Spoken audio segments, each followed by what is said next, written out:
After the acclaimed strongest man in the Akatsuki and the most notorious criminal on the planet destroyed the most mighty nation in the name of retribution, it makes you wonder, could the man praised as the greatest in godlike speed, whose praise is endless, the fourth Hokage, actually beat Pain? Well, let's find out. Shoot for 20k, let's go. Once finally bringing divine retribution and devastating the strongest village in the world, and ultimately finalizing his pursuit of the half Ninetales, only losing to his own ideological collapse, with the Kizuna Earth Scroll guidebook implying that Pain and Naruto are each fighting for the opposite beliefs concerning the route to peace for the shinobi world, with Naruto ultimately overcoming Pain, allowing him to realize his mistakes until he gave his life as a penance for killing even his own sensei. Like Obito, perhaps the cracks formed during the fight long before they crumbled in an ideological confrontation. Furthermore, Zetsu states that he never imagined that Pain would have ever been defeated, presuming the confines of his knowledge, and whoever he would actually think would challenge Pain, which would include any Kage, Jinchuriki, or elite shinobi. Furthermore, in that aforementioned battle with his sensei, Jiraiya argued that he ought to continue on, knowing he might die, because no one else in the world would ever get this close to Pain. This is also consistent with how other notorious shinobi that even other Kage recognized, like Kakashi, held as the strongest jonin in the village multiple times, is being placed as inferior to that Jiraiya externally to this in like the choice of Hokage, the pinnacle of the world, plus through Kakashi's high relativity to Kakuzu, who had 2 lives taken out in a single attack by Naruto, yet Konan, his messenger angel, pushes back on Obito's remarks, stating that he ought not to worry. Pain's never been defeated, implying that off the basis of who could face him now, whatever point you want to bring up for this opponent, whatever you want to say is in their arsenal, victory is still at Pain's fingertips alone. Furthering how the story is continuing to push that Pain is the strongest shinobi in the known world, complementing the Kizuna Earth Scroll guidebook calling him the most notorious criminal in the world. Even other Akatsuki members, said to be capable of taking down Bijou, Jinchuriki, and 1,000 men at once, obey Pain for his power that can't be denied. And even the notoriously strong members can't grasp the invincible Pain's power. In fact, the Chapter 364 synopsis statement actually notes, as I'm sure you know, next time, the strongest man in the Akatsuki pursues Naruto, with Oxford positing a motive to capture as necessary for the pursuit diction. This statement can also only be applied to Pain, and within the Naruto Secret Volume guidebook, Kishimoto encourages the readers to read the weekly release alongside the volume release for its hype and anticipation, and statements like these are what directly define that. So Pain is innately above any specific person in the entire known world, including any Akatsuki member, Jinchuriki, Kage, and most notably Itachi Uchiha, who is capable of completely humiliating the Sannin tier of fighter, with Pain himself even being able to overcome Jiraiya, whose Sage Mode is stated to transcend the Sannin tier as well, which includes possible Minato rivals, at least concerning a younger Minato at the time of his election, and in Orochimaru, whose mental illness and vile tendencies conceivably locked him out of that position, according to the birthday columns. That same Itachi several years prior was also a possible rival to a 20-ish year old Obito, declaring that he will kill Obito, and it's not a matter of if, presuming he ever lays a finger on Sasuke or Konoha, to which Obito obliges, holding Itachi to be their eyesore and believing that, had he known more, he'd be dead, with Pain himself actually staging a Rainmaker plot to kill Obito and actually match his Kamui timers. In Chapter 363, as I pointed out in my Akatsuki ranking, which you should watch, Konan appears in the darkness behind Pain and states that, "Pain, come, he's here." Where Pain then walks in and talks to who we know to be, Obito, the masked man, about Sasuke's power, Itachi's looming demise, and a few other things, and that Pain, most importantly, must hunt the Ninetales, and that this mysterious leader, this Obito, won't accept failure. We cut away in the opening of the next chapter, but while the conversation continues, the skies are still clear. It's a Sunday and isn't supposed to rain, as something stated later by the citizens when Jiraiya shows up. As Obito then begins to reach for his cloak, clouds then appear, and as he walks forward, rain picks up, and once he takes his first step onto the rain-covered concrete, thunderstorms emerge, lightning erupting everywhere you look, and it's nearly pitch black out. Mind you, it's not supposed to rain, much less thunderstorm like this. The reason as to why this sequence of rain developing alongside Obito's movements towards the outside is played out in this manner is that it's actually Pain's Rainmaker Jutsu, which allows for him to sense every single drop of rain, as noted in Data Book 3. He wants to know something about Obito, and then in response, as if Pain has defied him in some way, he showed something. He activates his 3 Tomoe Sharingan to demonstrate his capability, like a threat, and then leaves. Now, I'll come back to this point about the Rainmaker for Pain later, but for now, let's discuss the champion of Konoha, the 4th Hokage. To understand the 4th Hokage's true power, we have to understand who Minato was before taking up that mantle, when he was known, feared as the Yellow Flash. As proclaims Data Book 2, he was Konoha's hero, and even veteran shinobi trembled violently just upon hearing his name, which anime guidebooks like the 1 Decade 100 Ninja Guide also hail similar sentiments, stating that he was feared by shinobi of every single nation. One can't help but be surprised by him, who defeated so many military forces so easily, as says Data Book 2, which Data Book 4 corroborates in stating that he led countless platoons of shinobi to victory, leading him to be ultimately praised by all shinobi as the greatest in godlike speed, with that honor fascinating even the elites of the other nations like A, the unruly A, strongest in Kumogakure, who is stated to be in the same categorical godlike speed diction in this very data book, which remarks that he boasts a godlike speed not inferior to the Yellow Flash, with this being concerning an A who is noted to train consistently in his free time over the last 2 decades to where he's only now Minato's equal. However, in becoming the 4th Hokage, he would continue to hone not just his command ability that he fostered in battle, but also his power as well, implying to Kushina that he won't be taken down when he leaves the house, so he's probably still fighting and whatnot. And furthermore, to support the fact that Hokage Minato, being greatest in godlike speed, would be above the same A, either equal to or superior to his Jonin counterpart that had multiple national run-on-site orders.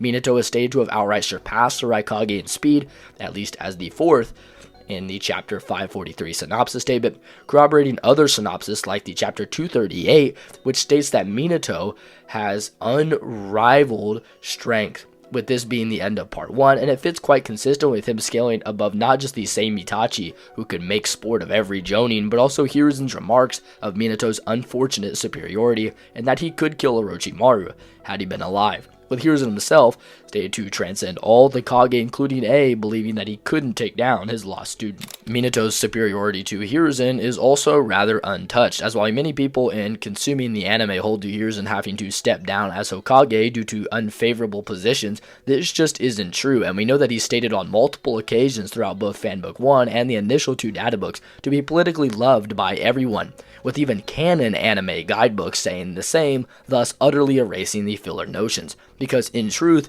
Hiruzen stepped down because of Minato's superiority, or at least that's the best explanation we possibly have, and the only one that is consistent on each ground. With the Naruto Innocent Heart Demonic Blood novelization, which covers largely the Land of Ways, stating that Minato's the best and strongest of all shinobi and Konoha, although the canonicity for this novel is pretty questionable.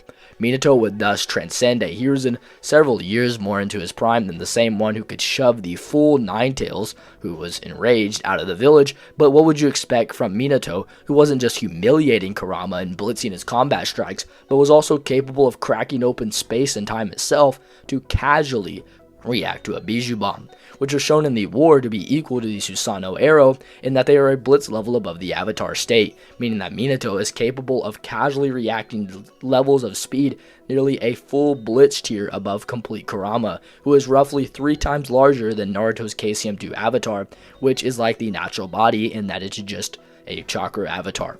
If you're not convinced that Minato is completely transcending the KCM2 level, then look at his performance later with War Arc Kakashi, who can rival the same White Mask Obito in Taijutsu, who could perform equally to Edo Madara and outspeed KCM2 Naruto, was relative to base Minato in the late War Arc, where Minato's stamina was unbelievably drained. While yes, Pain is a notable exception to mortal stamina, he isn't just alone in this. Minato, after having been revived in the war with the larger than Naruto's Nine-Tails cloak of additional chakra, and after having constant fighting and mental affliction even from the moment he was revived, despite popular belief, he would then give so much chakra to Naruto he couldn't even use the Flying Raijin a single time, which he previously could possibly 70 times as implied against the opposing Jonin platoon. Minato then gives the rest of that chakra away, reverting him back to his base, weakened Edo Tensei body that's now also permanently missing an arm. Yet still, he can fight at these top tier KCM2 plus levels. And we are talking about a monstrously fatigued Minato, potentially multiple levels below his typical state. However, this is just that, his normal speed. But when using speed-based techniques like the body flicker, of the which he is renowned for being far better than even the second Hokage, he could blitz all the reanimated Hokage to the battlefield, including the would-be stated strongest possibly on the planet until Kaguya in Hashirama.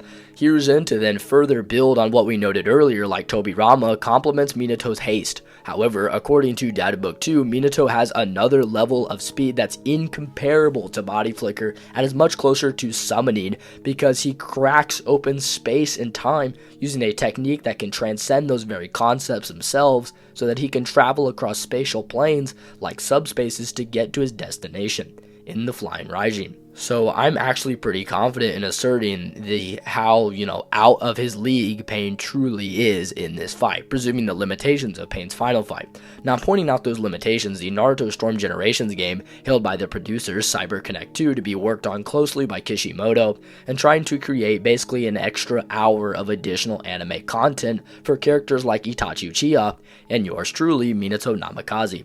In this game, Minato can weave around the same base Naruto's punches that were pressing the unbelievably fatigued Pain. Thus, if you take Minato, he should have a massive physical advantage, even if the fight does go to distance, which could be inferred without this game regardless. However, what if I told you that had we switched around some of the primary external aspects of the fight, then things could be different for Pain's benefit? Well, let's do that because I've got some pretty cool hypothetical changes to this scenario that will further illustrate the connection and conclusion that I think you'll enjoy. There's a list of about 4 different factors that I hold to be fundamental in everything we discussed about Pain's power. However, they aren't really necessary in having to be there. What do I mean? Well, the first of which would be location. As well, yes, if you were to place Minato in position to defend the village from Pain's assault, he would dominate Pain. However, if you were to remove this, then Pain could possibly be much more powerful due to his connection being closer to Nagato, which would mean that the chakra that brings, that's being allocated to the bodies would be much closer and less strenuous. Let me analogize it like this, right? So think of Pain's chakra signal as a Minecraft railroad, okay? Typical rails cannot propel the cart when you want to move due to friction slowing it down, right? And thus you need a powered rail. The more powered rails you have, the more consistent source of propulsion you have as well, or at least up until a certain threshold. That threshold is Amegakure. It doesn't matter where in Amegakure he is, it's basically still the max power. Anywhere outside of that is swapping out a powered rail for a basic one. The farther he is, the more swapped out they are. You get the point. We also know that this simulates, matters of electricity, as whenever it actually get cut off, the kanji used is like an electrical, current being cut off from the power source. So here, let's give Pain the benefit of having a more concentrated connection to Nagato. Furthermore, this point will also allow Pain to have what you call the home front advantage in knowing more about the infrastructure of this village and how to maneuver around it, what corridors to go in, stuff like that. It'd be like swapping the burglar's house to his own, giving him the advantage of what rooms to go in, what corners to look around, stuff like that, right? And this is actually what he did against Jiraiya, forcing him into pretty specific areas and stuff like that where he would have the advantage. So this initial point should help increase Pain's power and also give him a knowledge advantage. The second point would be that Pain, in that confrontation with Naruto, was pushed to the farthest he'd ever been. Yes, but he also fought the entire village at the same time, battling the strongest Jonin, Konoha's greatest war potential, and his son, plus having multiple other characters in his arsenal take on other people like Sakura, who could kill Sasori, an elite Akatsuki member capable of taking down an entire country. Pain was also in pursuit of tracking down the body, and was, on top of all of that, forced to fight multiple Sage Narutos who had prep time to prepare multiple Sage Mode charges, which Pain defeated, and fought the Six Tails, who had a third of the power added onto whenever he brought Jiraiya to the brink of death. Then Pain uses Chibaku Tensei, which alone requires so much power it would literally reduce his lifespan, to where he would continue on fighting in the crater that was once Konoha, because he used a village nuking power that took the strongest path out of the fight for a large sequence, only for Pain to finally lose to possibly his own mental afflictions rather than a collapse of might. So when discussing Pain, not only was he less powerfully concentrated in the past, but was also never at, or possibly not even near, his full power at any point in that fight, at least in any meaningful sense. You see, Pain throughout Data Book 3 is implied multiple times, plus when he confronts Tsunade to be invincible, which means impossible to be overcome, yet he was overcome by a high relative fighter to one he once killed in Jiraiya, who is, yes, really close to Sage Naruto, which I can discuss in another video if you'd like. But even worse than that, against Jiraiya, Pain showed his true power in jumping him with all 6 paths at the same time, whereas at any confrontation you hone in on during the assault, it's one path being 1/6 of Pain's power, which is also of his weakest state, not even Tendo, as we know that his strongest state is whenever he can concentrate all of his power into Tendo, which ties into the third point, and it would be that Pain won't have any ideological struggle against Minato and will have the aggression to murder him, and that last point can be related to the former one, being that, the rain in Amegakure will also allow for Pain to sense every single drop of rain and have a full sensory knowledge of the entire battlefield. Anytime Minato appears out of, an FTG marking, Pain will know and won't be caught off guard. Thus, to tie it all together, you're probably asking me, Mr. Virtue, how much stronger can all of this make Pain? Well, let's go through it like this. Pain will be going from, 1/6 of his power, at least what's on display, to the full might being out. And we know that every path isn't fully relevant, so he can theoretically drop a path or two to make them, more concentrated. Plus, he's got a much better source of power, and now is going to be even more powerful, and thus Pain physically could be possibly a tier above, maybe a couple tiers above his aforementioned state, which is also consistent with him scaling above the same Itachi, who could fight not just a KCM1 Naruto, but even that Naruto's chakra arms, something far greater than either Sage Naruto or Jiraiya. Pain then will be playing more aggressively and has a full sensory advantage, which does increase your speed, or rather that it increases that which you can react to, such as Tsuchikage Mu being able to react to Gaara's sand arms better than all the Kage due to his sensory specifically.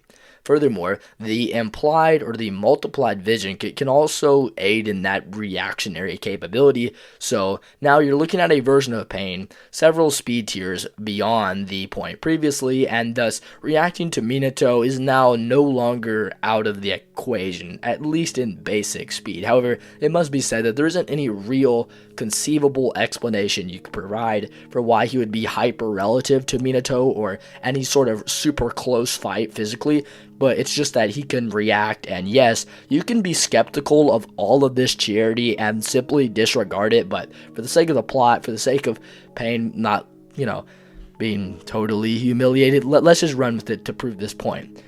How can Pain bridge these speed gaps? Well, his best method of doing so is keeping Minato off the offense, and I mean no matter what, he can't let Minato get offensive, and the battle is quite literally decided by this factor here. My reason in positing this is that Minato is a very gun-ho type fighter, blitzing the opponent off start, full speed, kunai to the neck, as proclaimed against B, as he does it with Kurama, against Obito, you name it. But the only other strategy he's ever shown opening fights with is to toss multiple marked kunai and then just fly around. Either of these strategies are absolutely detrimental to Pain, as Databook 2 hails Minato's marks as marks of death, meaning that anytime he marks a path, the death sentence has already been signed. And here is where Pain is seemingly screwed, because if he needs to have a closer physical chance, then he has to limit the amount of bodies and thus make it easier for Minato to end the fight quicker with a mark, teleporting out of the mark with the kunai already in the path's chest or head.